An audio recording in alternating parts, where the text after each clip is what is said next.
안녕하세요. 김경숙의 부동산 TV 김경숙입니다. 뭐니 해도 건강이 더 중요한가요? 뭐니가 더 중요한가요? 건강이 더 중요하죠. 건강이 최고입니다. 마스크 단단히 잘 챙기고 다니세요. 차에도 드시고 집에도 드시고 사무실에도 드시고요. 그러면 잊어버릴 일 없더라고요. 여러분 부자가 되고 싶으신가요? 제가 요즘 돈 걱정 없이 살고 싶은 분들에게 도움이 될 만한 책을 읽고 있는데요. 그런데 우리 집은요, 절대 부자가 될 수가 없어요. 왜냐면요, 아들이 없거든요. 딸만 있어요. 부자가 되려면 여러 가지 방법이 있겠지만요. 그 중에서도 시간을 단축할 수 있는 가장 좋은 방법은 재테크를 잘해서 부자가 되는 건데요. 재테크를 하려면 종잣돈이 필요하죠. 첫 번째 단계로 종잣돈 모으기 단계부터가 앞으로 단계 설명을 해보겠습니다. 종잣돈을 만들려면 수입이 중요할까요? 지출이 더 중요할까요? 부동산 정책도 집값을 잡으려면 공급과 수요가 함께 힘을 합쳤을 때 효과가 빠른 것처럼 내 집에서도 수입과 지출 관리 둘 다 필요하겠지만요. 아무리 많이 벌어도 쓰는 건 한순간에 가능하기 때문에 굳이 고른다면 지출 관리가 더 중요하다고 봅니다. 몇 년간 죽어라 모아서 1,000만 원 만들었는데 고가의 명품백 한두 개만 사면 그대로 한순간에 날아가 버리죠. 요즘 코로나로 인해서 예전처럼 많이 보시는 분들 별로 없으시잖아요. 지출 관리하는 법에 대해서 설명을 해볼 텐데요. 저의 경험과 주위 사람들의 경험과 책에 나온 내용을 종합해서 말씀드려 보겠습니다. 경우에 따라서 많이 보시는 분들은 저축 수입만으로도 쉽게 모을 수 있는 분도 계실 거고 아껴 쓰는 것만으로도 쉽게 모을 수도 있겠지만요. 지금은 제가 종잣돈이 없는 분들을 위해서 종잣돈 모으기 과정을 설명하는 거 잊지 마세요. 보통의 경우는 수입과 지출이 함께 힘을 합쳤을 때 최상의 결과를 낼 수 있죠. 그런데 일정 소득이 있는 급여 생활자인지 소득이 일정치 않은 자영업자나 프리랜서인지에 따라서 다르게 판단하셔야 될 텐데요. 먼저 급여 생활자인 경우 지출에 더 치중을 해서 개인의 성향에 따라서 평소 소비 절제 능력이 어느 정도인지에 따라서 달리 계획을 해야 될 것 같아요. 나는 돈이 있으면 못 참고 써버린다. 소비 결제 능력이 부족하다. 그러면 카드를 없애시고 현금을 사용을 하시는 걸 권유드리고요. 나는 돈이 있어도 안 쓰고 소비 절제 능력이 좋다 하시면 카드 사용을 권유를 해드립니다. 왜냐하면 카드 사용하게 되면 유리한 부분이 많거든요. 제가 은행에서 근무를 하다 퇴직을 했었는데요. 카드계에서도 근무를 했었습니다. 그래서 참고로 저는 여러 개의 카드를 사용을 하고 있는데요. 카드를 사용하시되 유이자 할부 현금 서비스는 절대 사용하시면 안 됩니다. 현금 서비스는 절대 사용하지 마세요. 현금 서비스는요, 어떠한 대출 이자보다도 높은 이율이라는 거 절대 잊으시면 안 돼요. 무이자 할부나 일시불은 잘 활용하시면 그것 또한 무시할 수 없는 전략이라고 할 수가 있어요. 왜냐면요, 카드 사용 금액은 은행에서 가맹점에게 지불을 먼저 해줍니다. 그리고 결제일에 고객에게 청구가 됩니다. 먼저 빌려주는 돈이에요. 일시불은 길게는 50매들까지도 무이자로 사용을 하시는 거예요. 할부 사용도 무이자 할부 기간 동안 6개월을 쓸 수도 있고 10개월이 될 수도 있어요. 경우에 따라서는 할부가 장기간으로 혜택이 되는 경우도 있어요. 그래서 그 돈을 다른 곳에 활용할 수 있죠. 부부간에는 소비 절제 능력이 더 있는 사람이 있고 없는 사람이 있잖아요. 아무래도 소비 절제 능력이 더 있는 사람이 돈 관리를 주도해서 하는 게 아무래도 더 저축을 하기가 낫겠죠. 그렇지만 부부싸움은 하지 마세요. 소득이 불규칙한 자영업자나 프리랜서 같은 경우에는 내가 자영업자다 그러면 사업 자금이 들어가고 생활 자금이 들어가잖아요. 그거를 분리해서 관리를 하셔요. 사업장과 관련해서 언제 쓸지 모르는 돈을 대비해서 비상금을 확보를 합니다. 이 비상금은 현금으로 확보를 할까요? 아니에요. 현금 노. 몇 년간 사용 후에 그러면 갚아야 되는 담보대출을 받아놔야 될까요? 이자 내면서? 아우, 노. 그거는 더 안 되죠. 그러면 뭘로 준비를 하는 게 좋을까요?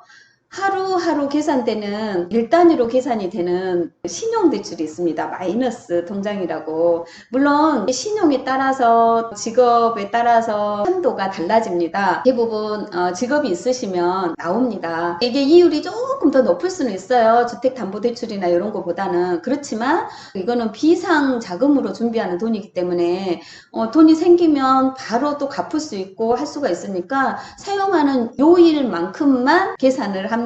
그래서 마이너스 통장으로 준비를 하시는 게 가장 좋을 것 같아요. 프리랜서다 그러면 매달 그 반복 지출 내역을 꼭 체크를 하세요. 그리고 고정적으로 지출되는 내용을 줄입니다. 이렇게 해서 지출 관리를 하시고요. 지출 경로를 한번 파악을 해보는 게 좋은데요. 지출 경로는 공적 지출도 있고 변동 지출도 있고 4대 보험이나 세금 같은 경우는 조절이 안 되죠. 내가 마음대로 바꿀 수가 없어요. 그래서 공적 지출이기 때문에 아끼는 거 포기하세요. 관리비, 공과금, 교통비, 보험료, 관리비, 교통비 이런 건 조절이 가능하죠. 관리비, 공과금 줄이려고 전기세, 수도료 요즘 시대에 좀 더 신경 써서 줄일 수 있다면 좋겠지만요. 그 몇천 원 신경 쓰다가 스트레스 받아서 약까지 드셔야 되고 이런 상황이 될 것 같으면 그건 포기하세요. 대신에 식비나 용돈, 생활비, 유흥비, 문화비 이런 변동 지출에서만큼은 꼭 줄이셔야 됩니다. 식비는 맞벌이와 외벌이가 또 다르죠. 똑같이 가면 안 됩니다. 맞벌이 같은 경우에는 지쳐서 일하고 왔는데 식비 전략 때문에 시장 봐서 요리해서 치우기까지 하다가 그 다음날 일의 능률이 떨어져서 생산성이 떨어진다면 그것 또한 마이너스 방법이라고 봅니다. 그렇지만 외벌이의 경우는 또 다르죠. 가족 수에 따라 또 다릅니다. 가족 수가 5명, 6명이 되는 경우도 있습니다. 애국자죠. 애들 많이 낳으면. 가족이 많은 경우에는 외식 한번 하려면 외식비가 장난 아니죠. 좀 힘들어도 직접 준비하는 게 전략이 되겠고요. 소고기 드실 거 돼지고기로 드시고 비싼 커피 마실 거 횟수 줄이고 싼 커피 드시고 또 중요한 건 이런 전략이 평생 하라고 하면 참 인생이 힘들다 어떻게 하냐 이렇게 생각하실 수 있겠죠. 저는 결혼해서 벌써 27년? 좀만 되면 30년 돼 갑니다. 결혼해서 살다 보면은 시기에 따라서 허리띠 졸라매고 아껴야 발전이 되는 시기가 있고요. 잘 계획하면 편하게 쓰면서 즐길 수 있는 시기가 옵니다. 노력한 시기가 있으면 편한 시기도 옵니다. 휴가도 외국 여행 갈 거 가까운 곳으로 찾아보면요. 요즘 코로나 때문에 또 외국 나가지도 못하죠. 외국 못지않게 저렴하게 갈 수 있는 곳이 정말 많습니다. 안 찾아봐서 그래요. 저도 예전에 몰랐었거든요. 근데 코로나가 오니까 정말 좋은 곳 많더라고요. 또 남자분들은 가장 아끼기 좋은 부분이 뭘까요? 술값, 담배값이죠.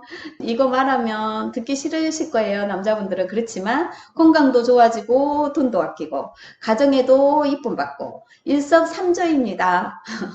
가장 중요한 점은 부자의 마인드입니다. 이 마인드를 바꾸지 않으면 노력하는 게 정말 스트레스 받고 정말 힘들어 할 수 있어요. 하다가 포기할 수도 있고요. 마인드를 바꿔야 됩니다.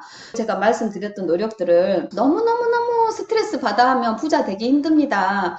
매달 임대료 수익이 수천만 원 나오는 어떤 부자가요. 경로 우대로 무임승차할 수 있다는 그 장점이 있는데 왜 택시 타고 자가용 타고 그러냐. 버스 타고 다니면서 돈 전략까지 할 수 있어서 너무너무 행복하다라고 말을 합니다. 이런 마인드죠. 반면에 가난한 사람은 고급 승용차나 택시로만 다녀야 행복하다고 생각하는 그런 마인드부터 바꿔야 부자가 되기 위한 시작 단계입니다. 짧은 시간에 뚝딱 이렇게 부자가 되는 방법은 없나요? 뭐든 기초가 튼튼하지 않으면 순식간에 무너지기가 십상이죠. 종잣돈 모으는 과정 없이 고생 없이 쉽게 일확천금을 노린다면 한순간에 행복이 깨지는 경우가 많다고 봅니다. 종잣돈 만들기 쭈루룩 이렇게 저렇게 설명해 드려봤는데요. 간단하게 정리를 해보면 5가지로 나눠보면 첫째, 소득이 일정한 직업인지 소득이 일정하지 않은 직업인지에 따라서 전략하는 방법을 살펴봅니다. 둘째, 나의 소비 절제 능력이 있는지 없는지에 따라서 카드 사용 판단과 부부간의 돈 관리를 누가 할지 정합니다. 세 번째, 소득이 일정치 못한 경우에 비상시를 대비할 수 있는 비상금, 자금을 준비합니다. 네 번째, 맞벌이, 외벌이 이런 상황에 따라서 효율성 높은 쪽으로 생산성을 높이는 방향으로 합니다.